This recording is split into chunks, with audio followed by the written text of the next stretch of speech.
Hare Krishna. So we are reading a very important prayer and a very nice purport by Srila Prabhupada. There are three very important points in this verse, and we will discuss all of them if we can. But first, very important, today is a very auspicious day. Today is Vishwarupa Mahotsava. Today is the day when Sri Chaitanya Mahaprabhu's older brother, Vishwarup, he took sannyas. And also, there is another explanation that today is also the day when Lord Chaitanya Mahaprabhu discovered where his brother was, because Lord Chaitanya Mahaprabhu had gone searching for him, and he found out in Pandharpur about his, how he had been here and he had taken samadhi there. So, both versions are there regarding this day. And today is also a very special day for ISKCON devotees, because today is the day when Srila Prabhupada took sannyas. On September 17, 1959. That is 66 years ago, Srila Prabhupada took sannyas on this very day. So this is a very, very special day. This is the day when Srila Prabhupada formally accepted the vows of sannyas, and he made his compassion, he already was overflowing with compassion, but that compassion got a formal outlet through sannyas. Etam sa asthaya paratmanishtham adhyasitam purvatamair maharshibi. So now he is only depending on Krishna after sannyas and just going, no institutional support, nothing Srila Prabhupada had. He just depended on Krishna, went everywhere and preached. And the background of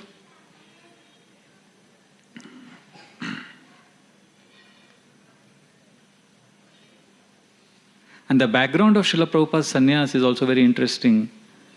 He had started League of Devotees in Jhansi, that failed. And then before that, he was also trying to expand his business. If you read Srila Prabhupada Lilamrit, the first volume, you will see how at least 7 times, there is explanation very clearly, 7 different times Srila Prabhupada started different business ventures. And each time with massive investment. And it all collapsed inexplicably. Doesn't make any logical sense. And his godbrother, second time he had problems. First was business was in Kolkata. Then he had to leave that because Dr. Bose would not give him credit. Then he came to Bombay and he was at Goalia Tank, he was working for Smithson Laboratories. And there again he had problems. So this is the second time. And then he started his own business. There's a third venture when he was in Bombay. That time, and again that was also failing. That time Prabhupada read for the first time this verse from the 10th canto. Etam sa asthaya what is that verse? Yasyam anugrahanami harishye tad dhanam shanai. When Krishna says that when I am especially merciful, I take away everything. Inauspicious. So Srila Prabhupada read that and he was like, what is this? I am also going through all these challenges. Is Krishna doing this with me? So he went to his very dear friend and godbrother Bhaktisaranga Goswami Maharaj, and he asked him that, does this verse apply to me? And his dear friend and godbrother said, 100%. You are destined to preach. You have to give everything to Krishna. Of course, Srila Prabhupada still wanted to show his sincerity to Krishna because he was in the Grihastha ashram. He wanted to take care of his family and he tried his best to expand the business, and he did everything possible, humanly possible. And each time Krishna was smiling, and Krishna has his own plan, right? Especially for a pure devotee, it's something which we cannot go through, we can't imagine. And then, many years after Srila Prabhupada's spiritual master, Bhaktivedanta Saraswati Thakur Prabhupada left this world, and Srila Prabhupada was struggling to preach also, and he was struggling in his business also. He had started Back to Godhead magazine. And that time, his spiritual master came in his dream and told him, Abhay, take sannyas. And Srila Prabhupada, out of his humility, there are few lectures, you can hear them, where Prabhupada, out of his humility, he says that, in one lecture he says, I was in Maya, I could not obey my spiritual master's order. Another time he says that I woke up scared, horrified. Sannyas? How can I take sannyas? And then Prabhupada says, but my Guru Maharaj was very compassionate. He came in my dream again. And then as Prabhupada was narrating this incident, he gets emotional and he starts crying. So then Srila Prabhupada, I think a few times this happened. Meanwhile, his business was collapsing, plus his preaching efforts were being curtailed. And then he got no support in his own house. One day when he asked his wife, would you prefer tea or me? She said, I will prefer tea. So I think in one class, Gauranga Prabhu was saying that thanks to Prabhupada's Purva Ashram's, previous ashram's wife being attached to tea, our tea drinking has gone. Because we came to Srila Prabhupada's mission.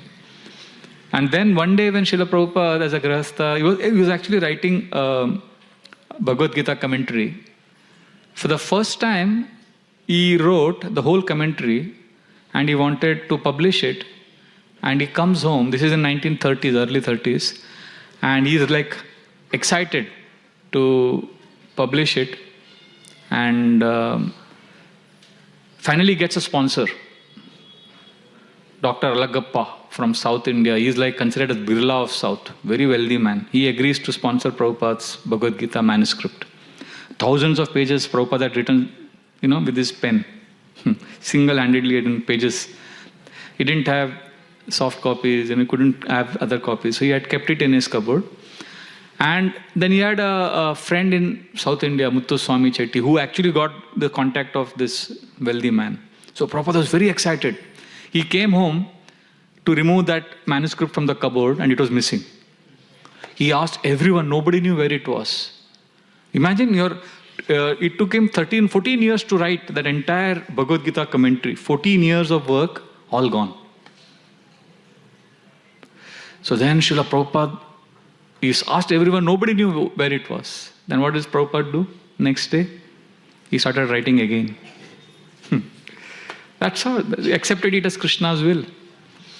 And then he was doing, and then Bhagavad Gita, now during this incident in 1950s, mid-50s, so when he comes home, now already his Guru Maharaj has come in his dream, take sannyas, and he feels he's not ready for it. And now, he comes home, and his first he wants to read Srimad Bhagavatam, his Bhagavatam copy is missing.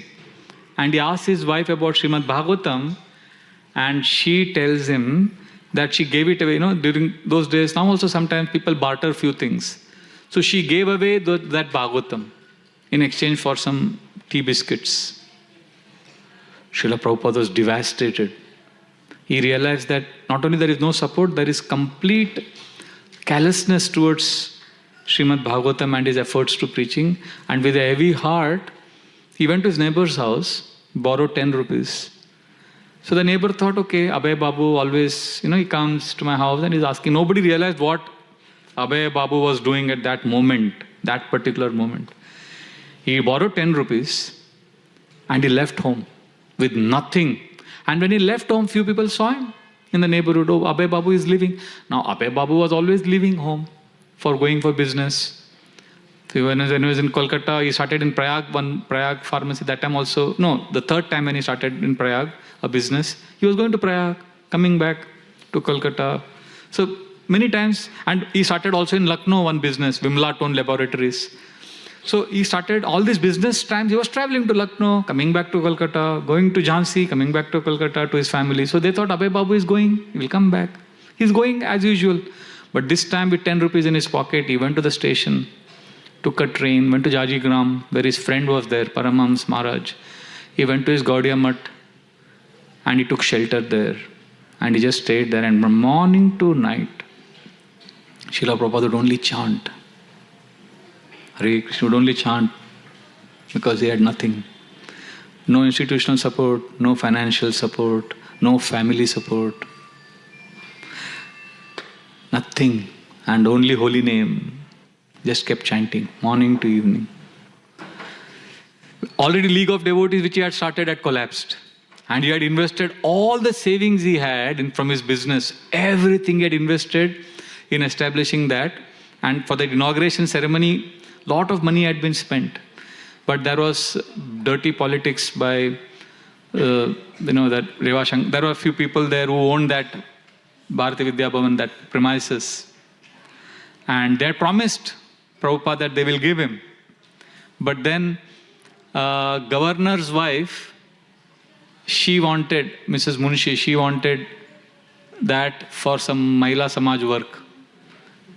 And she influenced that owner. Because that owner also had some movie theaters. So now he wanted the license for those theaters to be renewed. Look at the politics. So she told him, you want the license to be renewed? Then you give up this. So he had to go back on his promise to Prabhupada. And there were two ladies who were supporting this governor's mission. They were called Chandramukhi and Suryamukhi. So they both of them were, this is there in the Lila, the whole description. And Srila Prabhupada was writing letters after letters to Governor Munshi's wife. And that Bharati Vidya Bhavan was promised to me. I spent so much money on this, but they are just not agreeing and everything collapses. And that's very interesting. His Holiness Radhana Swami Maharaj says, Krishna's sense of poetic justice. It's amazing, amazing. This is also K.M. Munshi Marg. That is Bharati Vidya Bhavan. And this entire property was earlier belonging to Bharati Vidya Bhavan. And the school was also there under the Bharati Vidya Bhavan name. And there was some gadbad that happened. And Srinathji Prabhu, being a true warrior that he is for Prabhupada's mission, he made a big issue out of it. And then he did a lot of, arguing, fighting, lawyers. And finally got the whole property, not just one room, that school. The whole thing is now, ISKCON. So Maharaj was saying that Krishna served poetic justice. He took away from, so that a governor's wife had taken away from Prabhupada, so then everything has come back to Prabhupada. So like that. So then anyway, Srila Prabhupada is now with his god brothers, and he has nothing, and he starts helping in the Mata. He starts writing articles for the Harmonist. He starts contributing for their magazine, and eventually there are some guests coming to the temple, and Srila Prabhupada wants to preach to them. And he doesn't have clothes, proper clothes. He writes a letter to his god brother who is traveling and preaching. Please give me some money so that I can have a pair of dhoti and kurta so that I can be presentable to the guests who are coming to the temple. So here is a person who at one time, when he was doing business in Prayag, he had a car. I forget the name of that car, that brand. He was very wealthy. His business was prospering.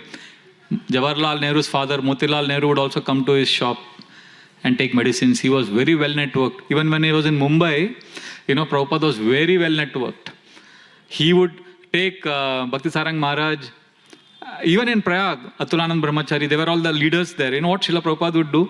He would take them to all the rich donor friends he had, and he would get donations. In fact, the Prayag Gaudiya Math was started because of Srila Prabhupada's collection of donations. Bombay Gaudiya Math, which was very close by, now they've shifted to Bandra. If you go August Kranti Maidan, after that, when you go that side, that building there, that was the area where Gaudiya Math was there.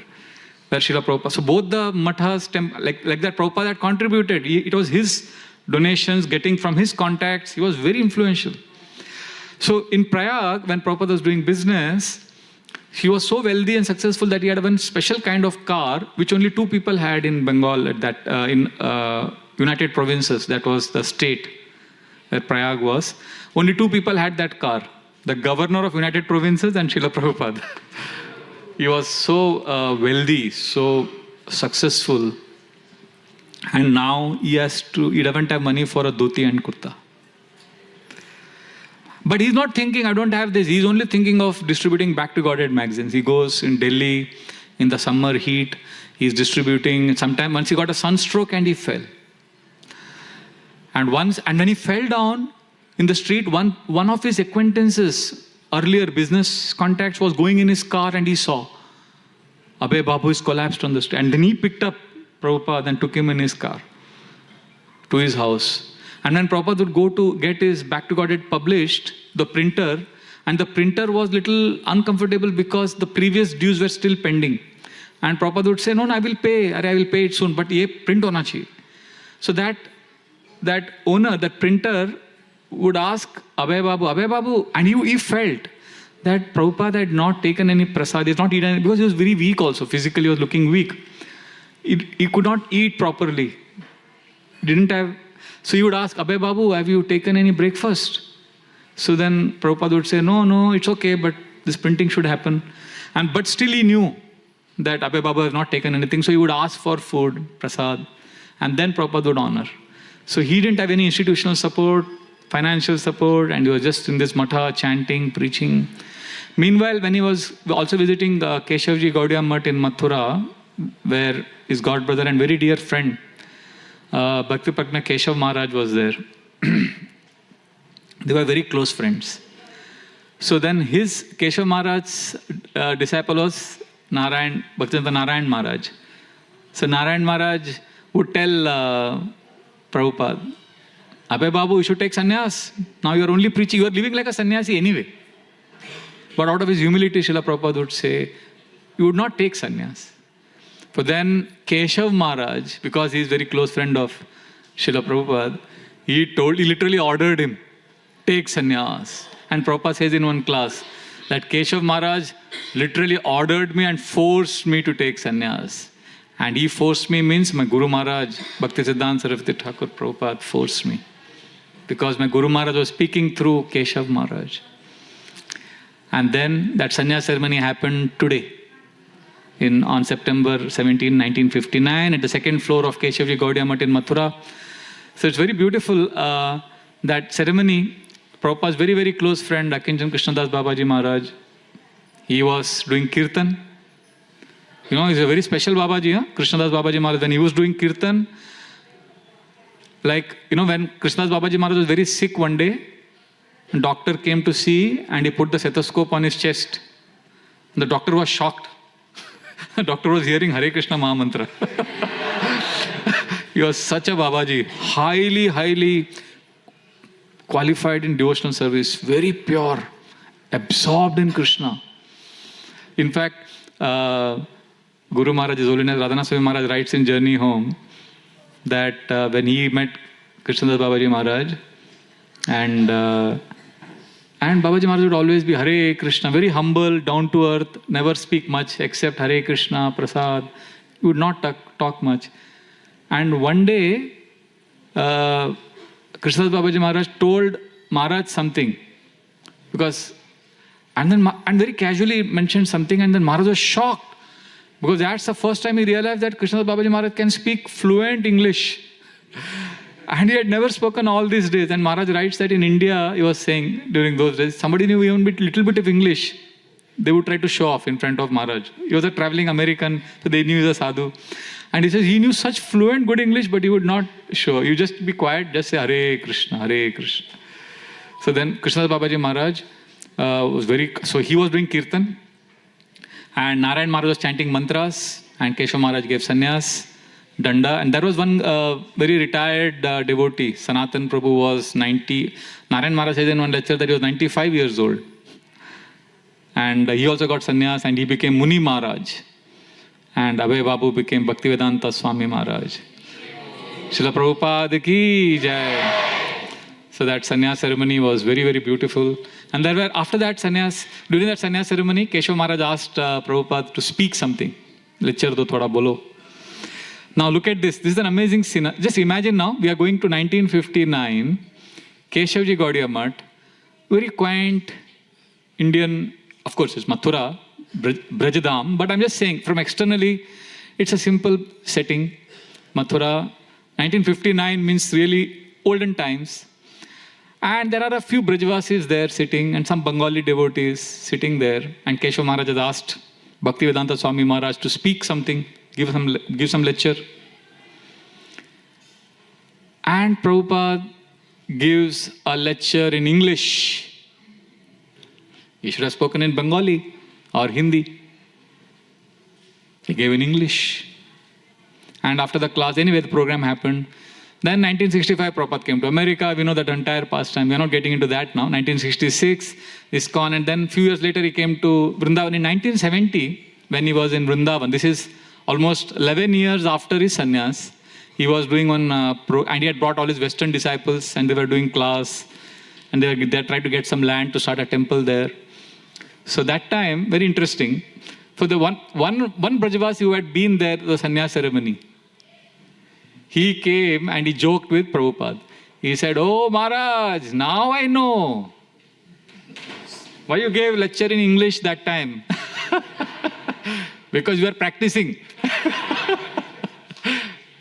to go to America and preach. Because Prabhupada gave English, why? Because he remembered he was connected to his spiritual master who had instructed him in the first meeting.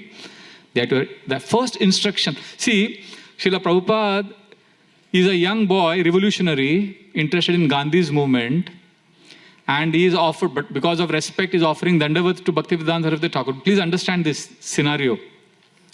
He is walking with his friend, and his friend insists that Abhay should meet this saintly person here. And Abhay is a young debater in college, smart. He says, "I've seen many such saintly people, I'm not meeting." But his friend wanted Abhay to come because Prabhupada says in one lecture that when I was a young boy, people would call me Hukum Chalega, which means whatever I said would happen. So they wanted my approval, my endorsement that this sannyasi is a very good person. But I would not be interested in sannyasis and all these babajis because Prabhupada was very educated. He was going to Scottish Church College, very sophisticated, intelligent. And he had seen many of these babajis. You know, his father would serve them. And he saw many of them were bogus. They would beg, they would take drugs, or they would take all that ganja and they would drink. And they would also they would wear saffron robes, and then they would do other dirty things. So he had lost kind of faith in them. But he was cultured. He knew the culture of Gaudiya Vaishnavism. So he respected Krishna, he respected sadhus. So finally, as his friend was pushing him, pulling him in the street, people were watching, oh, these two friends are having some friendly argument. And finally, Prabhupada yielded. Abhay yielded and he went. They climbed up that Ulta Danga rooftop. And there, as a culture, Abhay Charan De, he offered Dandavat Pranam to this sannyasi. And before he could even get up and gather a first impression about this sannyasi, he's not even gathered a first impression. Try to understand this. And Bhaktivedanta Saraswati Thakur sitting straight. He is called Simha Guru, Lion Guru. He tells Abhay, you are an educated young man, because Prabhupada's dress and everything showed. You are an educated young man. You should spread the message of Krishna consciousness in the English language in the Western world. Abhay was shocked. I have not even understood who he is. I have not even heard him, and I am getting a direct instruction. Now, Abhay did not accept it immediately because his heart was completely charmed. He was struck by the personality, but because of his background of education and debate, he challenged. He said, who will accept this message of Krishna consciousness when India is still a dependent country? We need azadi, we need swarajya first, we need independence first. And then they had a debate. And the way Bhaktivedanta Saraswati Thakur established that Krishna consciousness is the emergency. It cannot wait for independence. And during that debate, Bhaktivedanta Saraswati Thakur gives one example of Kadai, a big, from Mahabharata. You know, what is our life? Yudhishthir Maharaj is explaining to Yaksha. So that example Bhaktivedanta Saraswati Thakur gave in that discussion. That in that kadai, you know, there you cook pakodas. So you keep taking one side, then putting it on the other side. So then he gives detailed description how we are all living entities are in the kadai of time. And we are being cooked by Mr. Time. Kala is cooking us. We are getting fried. For the entire graphic description from Mahabharata he is giving. And telling Abhay that this is the emergency. People are suffering. They need Krishna consciousness. And then Prabhupada is convinced. Abhay is convinced. And when they come down, and his friends ask him, so what is your opinion? And Abhay says he is a saintly person. And then that time, Abhay has a regret because he's already married and he has one child and his wife is expecting the second child. And he feels, oh, if only I had not got married, I could have joined him immediately. So sincerely, to help, he says, I will earn money, I will establish my business in Prayag, and then I will help Bhaktivedanta Thakur and I will preach. So that's how he goes to Prayag, and there in 1930-31, Gaudiya Math devotees come to his pharmaceutical shop, and he's shocked because last 11 years he's been thinking of them, remembering them, and he's shocked, he's surprised rather. He's surprised, and then he's very happy, and that's how his connection starts again with Gaudiya Math, and that's how Abhay helps them start a temple there. So like that. So that debate or that instruction that Bhaktivedanta Thakur gave had a profound effect on Prabhupada. Please understand this. He said Krishna consciousness is an emergency, it cannot wait for anything. Srila Prabhupada was so moved by it that this became his guiding principle always. When he started Back to Godhead magazine, the government was not releasing paper. And Prabhupada writes about, because of the World War, Second World War, there was not paper available. But Prabhupada says, no, but Krishna consciousness is emergency, we need paper for this, not for the war. And that time, Mahatma Gandhi's 75th birthday was being celebrated. And George Bernard Shaw had written a very big offering for Gandhi, saying that, how we wish it was your 25th birthday. Prabhupada took that statement and wrote a whole article on how you may wish anything, but time doesn't listen to us. Same lesson he learned from his spiritual master. He started writing, explaining. All his articles were like that. Any experience he would go through, he would come back, write about it. Somebody challenged him, where is God? The next day he would write an article, eyes to see God. So that time, so this is what he did. And then when he went to America, if you see, this is an amazing thing. 1966, ISKCON is started. Prabhupada is giving a lecture. And all hippies are sitting. Please understand this scenario. These young hippies are not interested in Krishna consciousness. See, Prabhupada's genius was, before Prabhupada, all saintly people would catch interested people and give them Krishna consciousness. I'll repeat. Saintly people would catch interested people and give them Krishna consciousness. But Prabhupada's genius was, Prabhupada created interest in people. He created interest for spirituality in people. And today, nowadays, it is even worse. Nowadays, we have to take care of people's interest. They are not interested, nor are we able to create interest in them. We just have to take care. Rona mat, don't cry. We have to mollycoddle people. That's unfortunate. So that's a challenge also. But Srila Prabhupada created interest in people. He took care of their interest also, of course. And while giving a class in that Matchless Gift Store, Srila Prabhupada is speaking on Bhagavad Gita. Now, please understand, he had learned this lesson in 1920-22 from his Guru Maharaj, and look how consistently he is following it. In 1966, while giving a class to the hippies, Prabhupada gives the example from Gita. He says, Arjuna did not want to fight, and Krishna told him, surrender and fight. Now, this was a volatile analogy Prabhupada had chosen. Not intentionally, but Krishna directed him. This was not a politically good example to take. Why? Because America was at war that time in Vietnam. And all the young men in America were protesting against the war. And they were being drafted into the army. They were being forced to join the army. So this example nobody liked. Please understand, because they not want to fight the war. Now Prabhupada is not talking about Vietnam war. He is talking about Mahabharat war. Krishna telling Arjuna to fight. Arjuna did not want to fight, but if Krishna tells you have to fight, you have to fight. This example did not sit well because they were connecting to their war. Are you getting it? Whenever we hear Bhagavatam class also many times, sometimes we become uncomfortable with some of the things because we connect to that principle from our myopic lenses. This is a very important principle. Bhagavatam classes, when we come, keep your problems aside and enter Krishna's space, enter the space of eternity. But we come with our our situations as paramount importance. This is what is happening with the hippies. So one young man challenged. He said, Swami, you are saying Krishna told to fight, so should we fight the Vietnam War? Very important question, practical question. We want practical classes.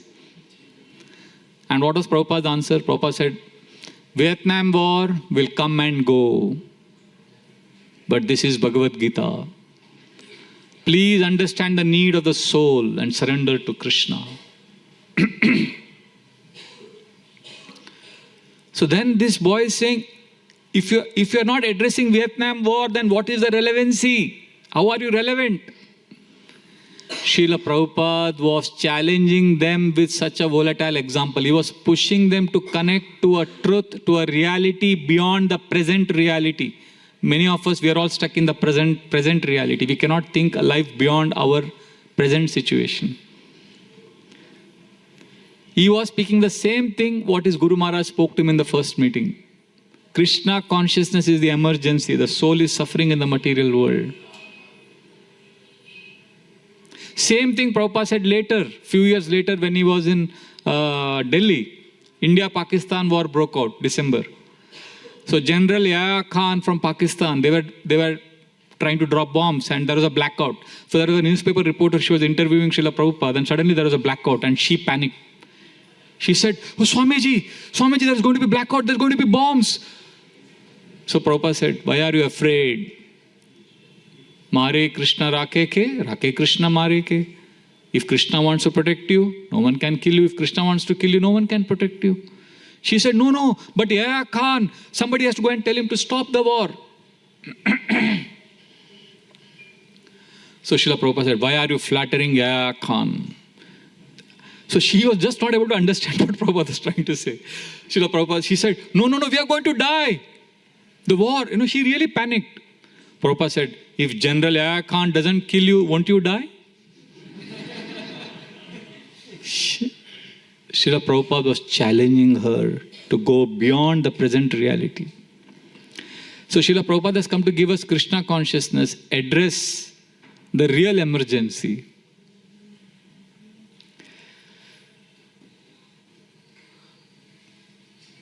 So what Srila Prabhupada is giving us is recommended and predicted in the Padma Puran. There is a conversation between Narad Muni and Bhakti Devi. And Bhakti Devi is telling Narad Muni, this is in Vrindavan, the conversation. She tells him that, I will be leaving this sacred place. Idam sthanam parityajya videsham gamyate maya. I will be leaving this place and going to the foreign lands. Bhakti Devi is saying this. Amarendra Prabhu was once telling me that it is, you notice, because he's a Sanskrit expert, he was saying she should have said, aham videsham gacchami. That would have been an active sense. But she is saying in the passive sense, videsham gammate maya, which means I will be carried to the Western world. That shows. So Bhakti Devi is declaring that she will be carried from Vrindavan to the Western world. Who did that? His Divine Grace Srila Bhaktivedanta Swami Srila Prabhupada ki jai. Srila Prabhupada did this. He carried, and Srila Prabhupada is also very humble. When he was asked, you came to the Western countries, you came to America and gave Krishna consciousness. You are going to America? Srila Prabhupada said, no. Srimad Bhagavatam is going to America. Because it's in the book form, Bhagavatam is in the book form, I am accompanying the Bhagavatam. So, this is very, very important. Srila Prabhupada has been predicted, his contribution has been predicted in Chaitanya Mangal. Lochandas Thakur explains Mahaprabhu declaring that Yadi papi chadi dharma dure desha jai mora senapati bhakta yaebe tataye. There are sinful people in the Western world who have given up Krishna consciousness, who have given up the nature of the soul. My senapati bhakta will go there and bring them back. Chaitanya Bhagavat also, Vrindavan Thakur paraphrases, he explains Mahaprabhu's mood. Prithivite achayata nagaradi gram sarvatra prachara hobe moranam. Lord Chaitanya has declared. In fact, there is one lecture of Srila Prabhupada here at Chowpatty Beach, 1971. That Pandal program here, Prabhupada is saying, glories of Lord Nityananda. And he says, so Nityananda Prabhu converted by his mercy, one Jagai Madai were delivered.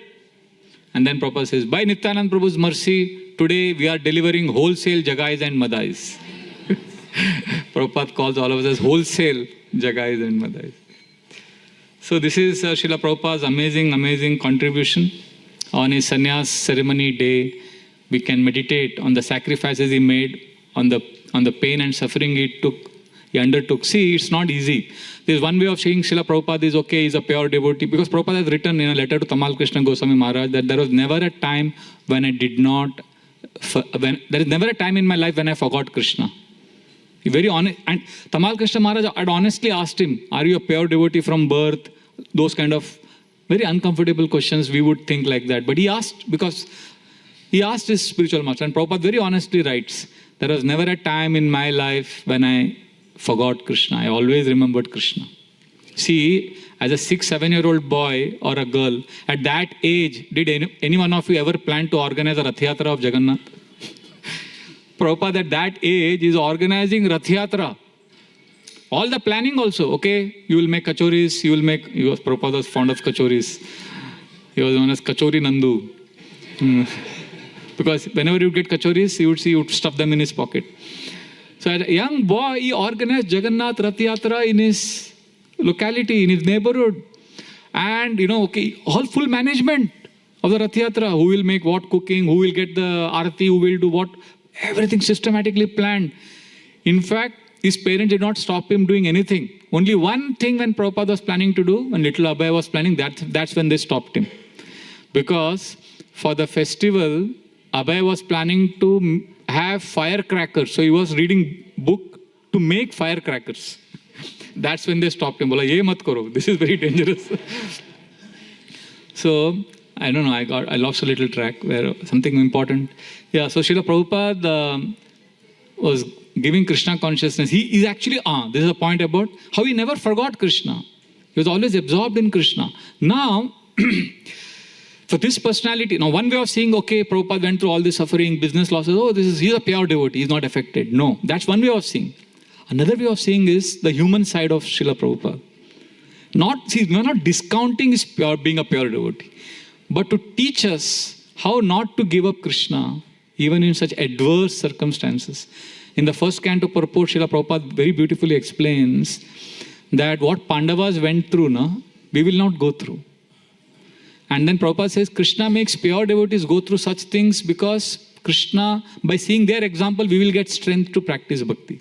So Prabhupada gives the example of a girl who gets married and goes to her in-law's place where the mother-in-law is concerned, okay, my daughter-in-law is very young, she's new, she may get bewildered if I correct her. So the mother-in-law scolds her own daughter loudly. Why did you put this extra salt or something like that? She will chastise her own daughter. And that is within the earshot of the daughter-in-law. So the daughter-in-law hears this and she says, I should not have done that. So the chastisement was for the daughter, but daughter-in-law gets the message and she learns. Prabhupada gives this example.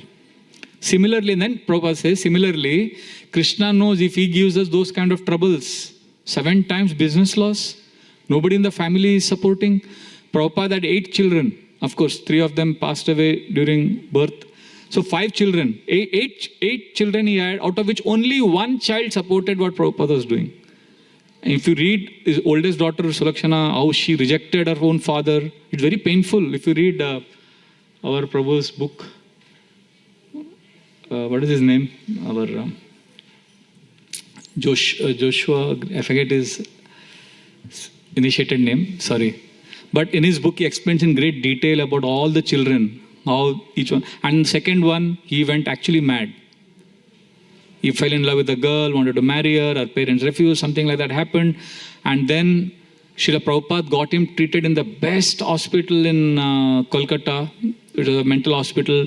There was a special ward only reserved for the Britishers.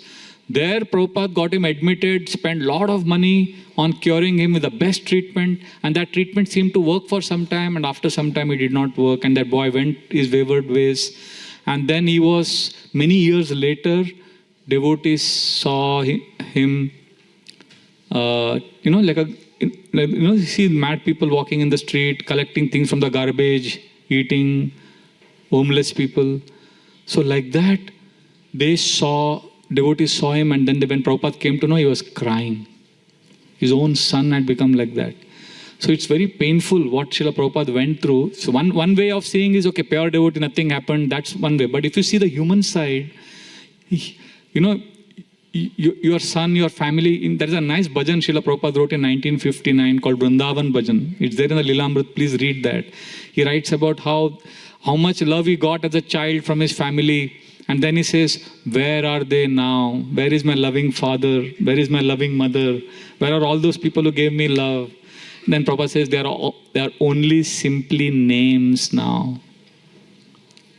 Nothing is there. And then Prabhupada says, no, but we are all connected by Krishna.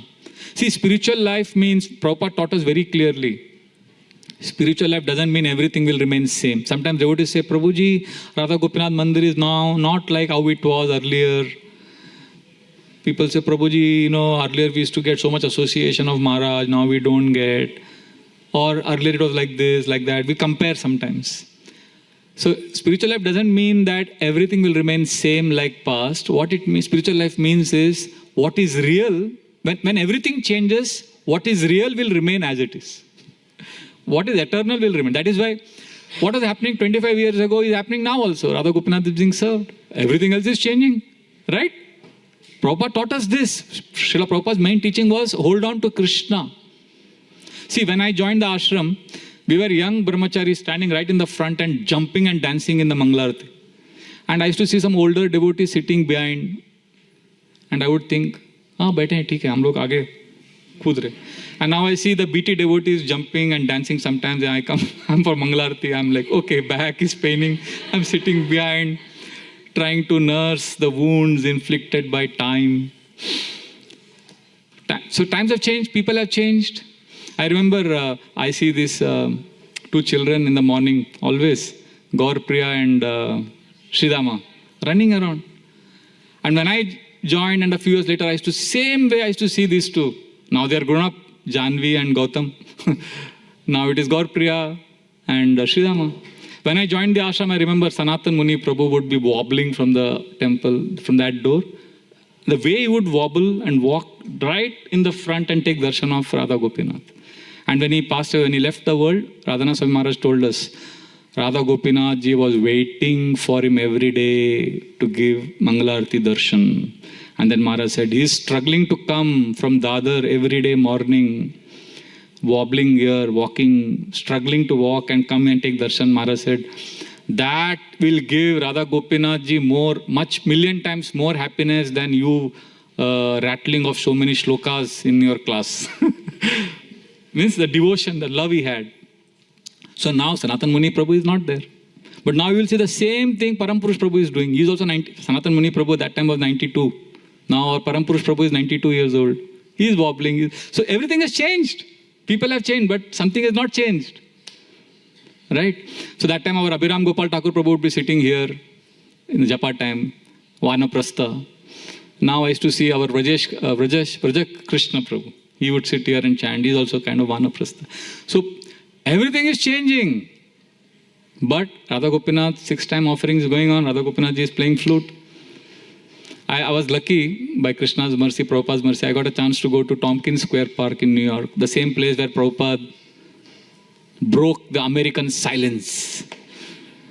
He inaugurated the Hare Krishna chanting. So that place where Prabhupada started. So when I went there, I was amazed because I saw everything is same. Like it was what is described in the Lilamrit.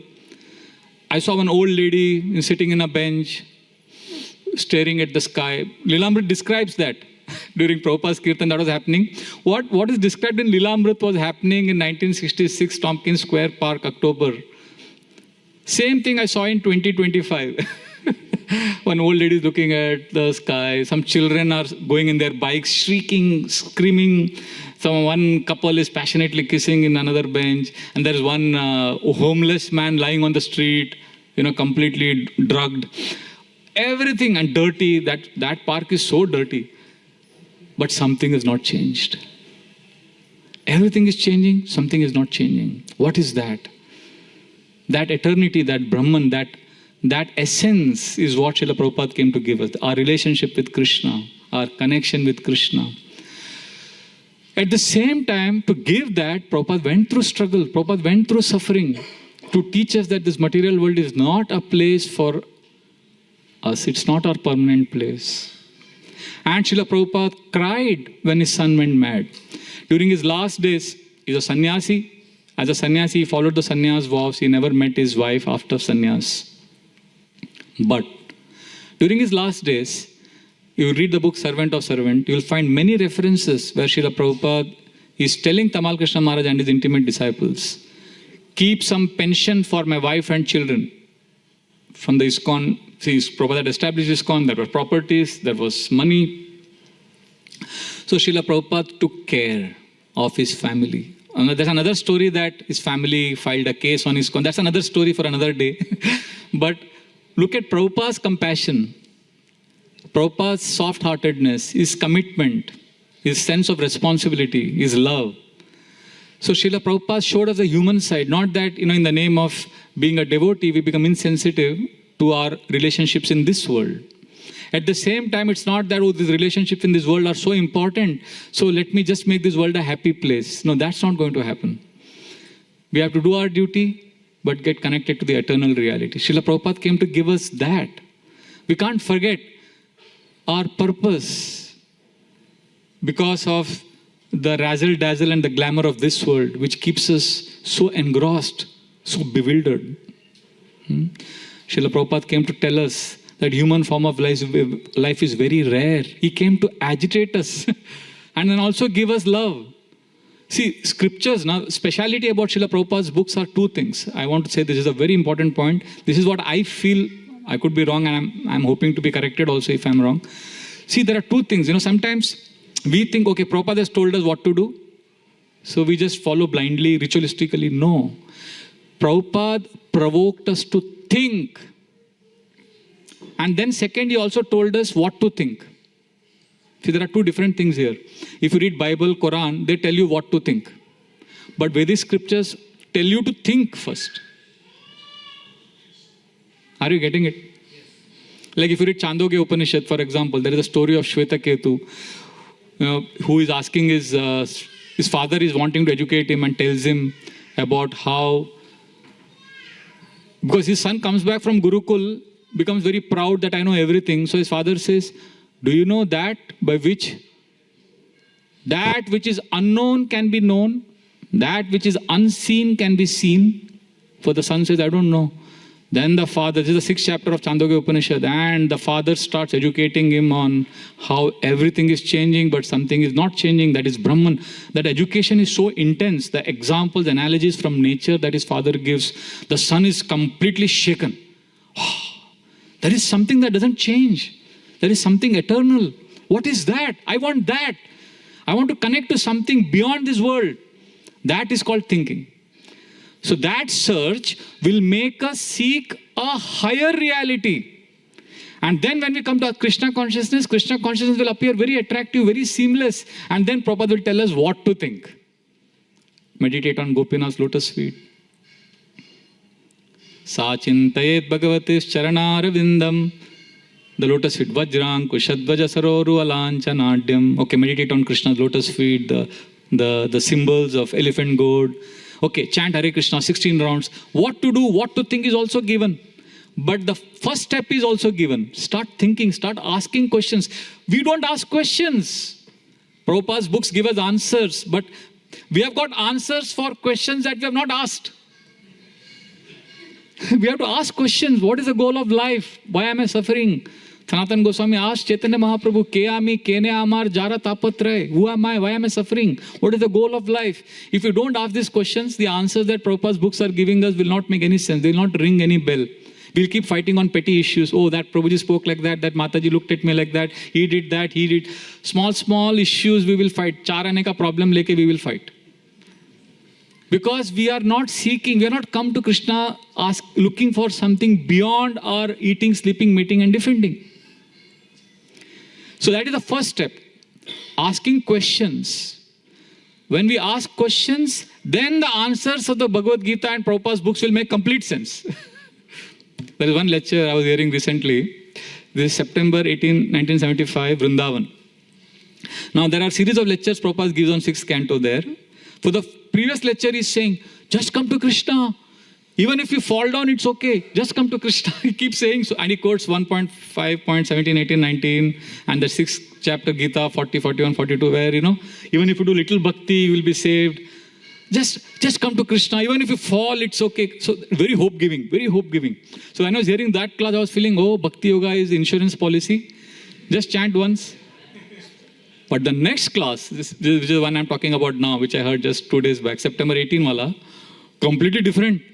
Prabhupada is presenting Krishna consciousness as a process of inquiry, not insurance policy. And he gives a complete different twist to that famous verse which we often quote. That famous verse from the Gita where Brahma-bhuta prasannatmana sochantina kankshati samaha sarveshu bhuteshu mad bhaktim labate param. This is 18.54 where Krishna is saying that one who is Brahma-bhuta, he will never have hankering, he will never lament, and he will accept bhakti very nicely. I remember I used to hear this verse earlier and I used to quote this verse also, and my mood was, this verse says that if you are a devotee, that means you have already been Brahma-bhuta. That means you are already impersonal realization, everything has happened. And now you are Brahma-bhuta. That is why you are bhakti, you have come to bhakti. I used to think this verse is a certificate for what I am doing. No, that verse is a shake-up, it's a wake-up call. Because then that class, Prabhupada says there are two kinds of living entities, Jiva-bhuta and Brahma-bhuta.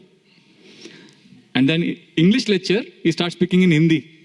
Jiva-bhuta, Brahma-bhuta, both living entities keep asking questions. And then he says, Jiva-bhuta is always asking question. Dal ka bhav kya hai? Chawal ka bhav kya hai?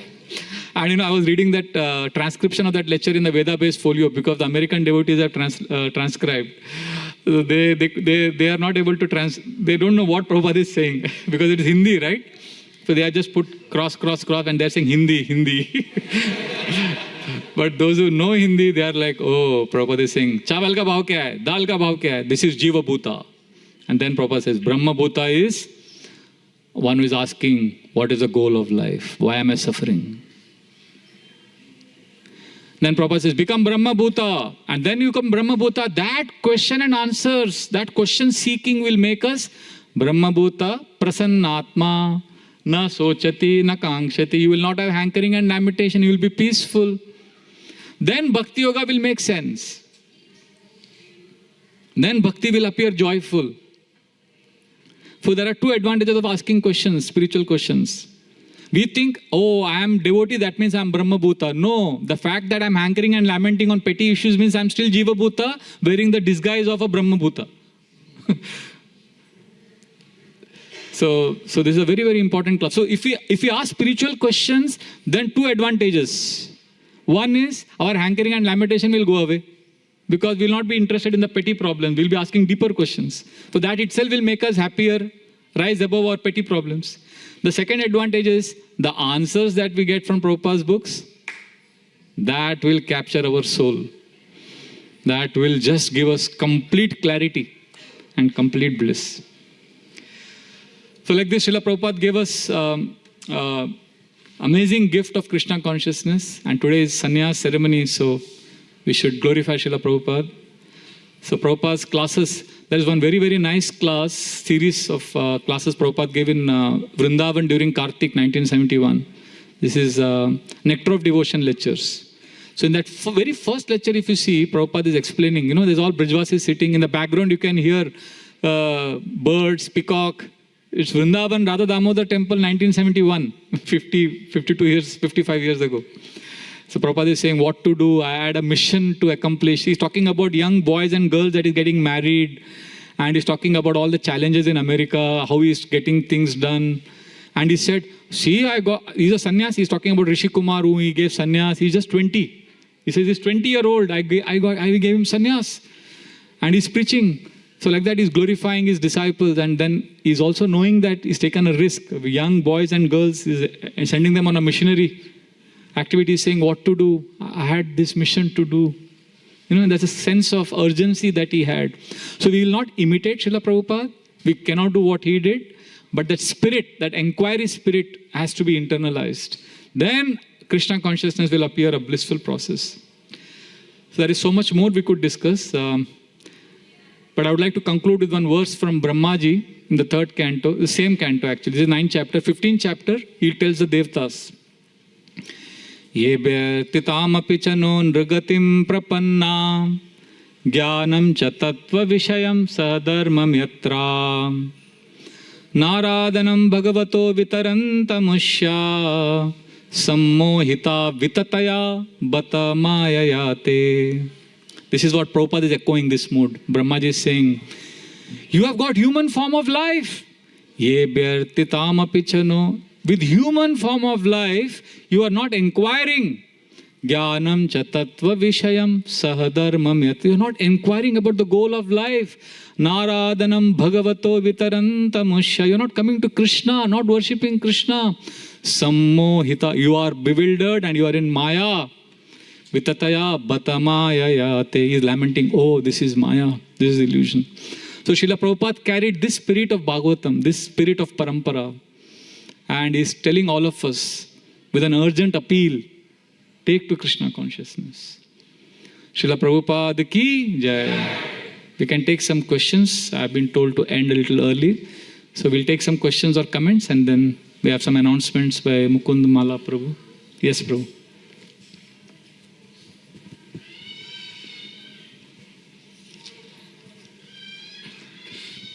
Thank you, Hare Krishna. Thank you so much, Vraja Bihari Prabhu.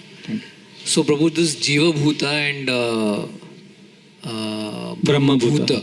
Brahma-bhuta, yeah. So, I was actually, when you were describing that, I was contemplating on my own consciousness.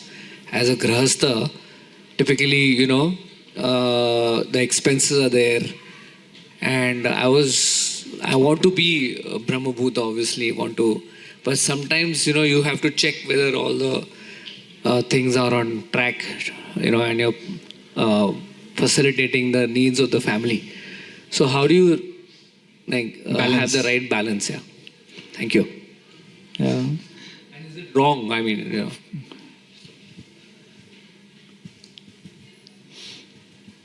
See, there are duties we all have in our ashrams. So as a grahastha, that's a duty, that's a responsibility, that's a challenge. So we do the needful and we do it with humility. But Bhagavatam classes are meant for, I'll tell you where we are coming from. The Bhagavatam classes are meant for shaking us and making us realize that whatever I'm doing is temporary. See, detachment doesn't mean giving up family. Detachment means keep hearing about all this. Detachment means keep hearing that this is temporary. And then because everything will be taken away, right? Sorry to say, but not everything. So when that happens, eventually that will happen. But when that happens, the pain will be much less. Because you've been coming to Bhagavatam classes and you're constantly hearing this is temporary, become a Brahma-bhuta, don't be a Jiva-bhuta. So, but when the classes we hear, that the classes are not meant to be heard and okay, I heard today's class, so I'm going to give up everything and I'm going to only ask philosophical questions. No, that's not the purpose of a Bhagavatam class. Bhagavatam class you hear, become humble and continue doing what you are doing by remembering Krishna. Adding Krishna, and then Krishna will take charge one day of your life. See, we say, make Krishna the center of your life. I'll tell devotees, no, don't make Krishna the center of your life. You give Krishna some place in your circle. Maybe some corner, not corner, circle mein corner nahi hota, but some place in the circle you give Krishna, some place. And give attention to that Krishna in that place every day. And then you see how Krishna will come in the center. So the Bhagavatam class is not meant to, make you depressed. Bhagavatam class, Shukdev Goswami begins the Bhagavatam class with Shwa Vedvara Ushtra Khare Samsuta Purusha Pashu. You are a dog, you are an ass, you are a camel, you are a pig. So when you hear that, you are like completely shaken. अरे क्या बोल रहे, गाली दे रहे. But the whole mood is, this is how a grahastha hears a spiritual class. So when a sannyasi speaks, a grahastha, hum to nalayak hai, hum to fool hai. So that keeps the grahastha humble. And he respects the sannyasi. And the sannyasi, if he thinks, see, he is respecting me, I deserve this because I am Maharaj, I have given up everything, so I deserve, then he will fall down. If a grahastha thinks that, this sannyasi is dependent on me, I am the one who is earning a lot of money, then he will fall down. So basically, Vedic scriptures are meant to keep both renounced order and grahasthas humble. So grahasthas become humble by hearing Bhagavatam class in this mood that I'm fallen, I'm an attached grahastha. So these classes are not meant to shake you from your position, it's meant to shake your consciousness. It's meant to invoke the spirit of detachment. Renunciation is not sudden, it's organic. See, in a missionary movement, sometimes we give a pep talk and we inspire and all that happens. But reality, how renunciation comes, it's seamless. Like how do seasons change? How does sunrise happen? Okay, morning. From darkness, do we suddenly get blazing noon? There is twilight. How sunset happens? Darkness comes later. So, but when we want light, what do? If it's completely pitch dark, if you come to the temple hall in the night at 3 o'clock, sometimes 4 o'clock I come in the morning, it's pitch dark. If you want light, what do? 4:20, the chandelier light on. In this world, when we want light, we switch on and light comes. But in nature, light doesn't come like this. Light comes slowly. Similarly, renunciation. See, nature has rhythm. There is harmony, there is beauty, there is grace. So we have to follow that. And one part of the process is that twilight zone is where we are all in confusion, suffering, anxiety, decision-making, balancing. This is all part of that twilight zone where the light of Krishna consciousness is not yet fully shining in our consciousness. So at that time we keep hearing these Bhagavatam classes. Haan yaar, sach hai, maar kha rahe hain, suffering hai. And become humble. So then that slowly increases the spirit of renunciation and detachment. And then I'm telling you, you don't have to be an institutional person. I was reading on the way to Krishna, Prabhupada's small book. In the second chapter, Prabhupada says, Krishna consciousness is not, he actually writes this sentence, Krishna consciousness is not a prerogative of an institution. See, I have one friend, his father is not an ISKCON devotee. This is a true story. Till the age of 70, he was managing his business. Age of 70, he completely gave up business. From childhood, he's going to Vrindavan occasionally. Going, Radhe Radhe, simple person, but understand, hears, respect sadhus, hears from them, material world is nonsense, detachment hona chahiye. But he was not detached. He was with his children, he was doing his bhajan business, everything. Age of 70, he stopped. He would drive to Vrindavan every weekend, come back. But after 80, he couldn't. So his sons would take him every month. Rather, and he would write everyday diary also. And diary he would write things like, today my stomach was not cleared. Whatever, he would write simple things. Sometimes he would say, today my friend came, my childhood friend. All that he would write. And at the age of 92, finally he passed away. After a whole life of, simple bhakti. Respecting sadhus, chanting, reading scriptures. And he had his scriptures, books, Radhashtakam. All those things he would chant, he would come to temple. Look at the way sunrise, sunset happens in our spiritual life. How he is so dear to Krishna. So he passed away in June 15th or something he passed away.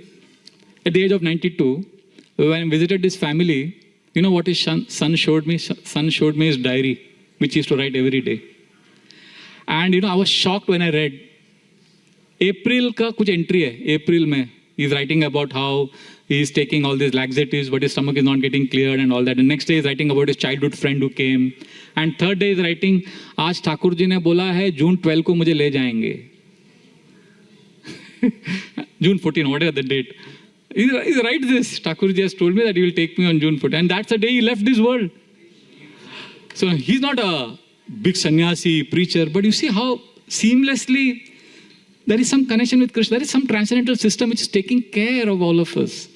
6.42 purport, Prabhupada says, he got Krishna consciousness when he was a child. His Guru Maharaj also got Krishna consciousness when he was a child. Then he says, we met by the transcendental system. So we are all connected by a transcendental system. And Krishna is taking care of us. So when you're hearing this now, Prabhu, continue to do all that balancing. वो depressed नहीं होने का, दुखी नहीं होने का. This is not to make us feel, I am attached. No, this is to make us feel inspired to understand the real goal of life. Have I addressed your... Yeah. Okay. Thank you. Should we stop here? Mukunmala Prabhu, you have an announcement to make? Okay, then we can take one more question if the announcement is not there. Yes, we'll take one question here. Yeah.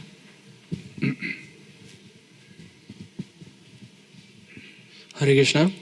Prabhuji, in your lecture you mentioned that, we need to leave the present condition we are here right now in this material world, and we should focus on the Bhagavatam lecture and take the darshan of Sri Radha Gopinath ji. So, in this material world we are struggling with the job and all these things. So, could you please shed some light on practical tips on how to, to forget about our present job condition or family condition and just focus on the Bhagavatam and the deities and in spiritual life? Hare Krishna. Yeah. So 23 hours, 22 hours you do that. For some time in a day, see, there is Krishna space, there is I space. I space is where my problems, my life, this world is what is engulfing me. And there is Krishna space where regardless of what is happening to me, Krishna continues to play his flute. Krishna is doing his Rasa Lila. Krishna loves to have relationships and dealings with his devotees. So sometime every day you give to be in Krishna space. Sometime. And in that space, be present, be mindful, come back to the present moment, listen to the holy name, listen to the class, receive Krishna. The more we do this, the more that circle will expand. And then you will be able to navigate through better in your I space when you are dealing with your material situations. And main key here is to be mindful, to be present. And also keep asking why. Why am I practicing bhakti? Why am I here? What is this material world? Asking spiritual questions, as I quoted that verse, Brahma-bhuta, Prabhupada's class. Two things happen when we ask deeper questions. Our petty problems don't affect us so much. We may deal with them, but they don't affect us so much. And also the answers we get from Prabhupada's books, they nourish us. Every statement will be like, it will be hitting us hard. So this would be my answer that, yes, it can be overwhelming. Life in this world is not just for grahasthas, even brahmachari, sannyasis, life is overwhelming. It's crazy. So we need to spend some time where regardless of what's happening in my life, there is Krishna. See, when you love someone, what do? Do you only talk to that person about your problems? Do you say, I love this person so much, and for 1 hour I was only speaking, this person was hearing? Then that relationship is not complete. In relationship, you also hear, right? From the person you claim to love, you also need to hear. Similarly, the whole day, you are telling Krishna your problem. This is. But those 2 hours, 3 hours of bhakti that you do, that is a time when you are present. Present means you are listening to Krishna. See, in this world, how do you have a communication? You speak and you listen. That's how we communicate. In our spiritual world, how do we communicate? Talking is compared to offering thoughts. Krishna, please help me. Krishna, I'm struggling. This is offering a thought. This is offering thought. This is equal to speaking. Just like in this world, you listen. In the spiritual dimension, we listen by being present. So when you are present in the temple hall right now, you're not analyzing too much, just being present. Then you are listening. Being present is equal to listening. Offering thoughts is equal to talking. Just like in this world, to have a good relationship, you talk and you listen. In our relationship with Krishna, we offer thoughts. Krishna, please help me. But meaningful, articulate thoughts. If you can't express thoughts, write it down. Krishna, read it in front of Krishna. Krishna. So when we offer thoughts, we are speaking to Krishna. Then keep the thoughts aside. Then just be present. We hear classes also from our prism. Oh, this is not practical. Oh, this answers my questions. This is practical. No. Sometimes it is very impractical, but just listen to the class. Even if it doesn't make sense, just listen. Because it's coming in parampara, it's a bona fide devotee speaking. Allow that sound vibration to purify. Everything will make sense. Prabhupada says sometimes his Guru Maharaj, Bhaktivedanta Thakur's classes, he would not understand. But he says, but I still heard because I had faith in the process of Shravanam. He was present. He was taking it in. When we are taking Charanamrit, when we are smelling the perfume that is offered to the Lord, present, take it with your senses. When you are in a conversation, be present. That's equal to listening to your lover. And when you are offering thoughts, that's like communicating, speaking. So when we do this, then Krishna was with you now, then Krishna will be with you when you are dealing with the world.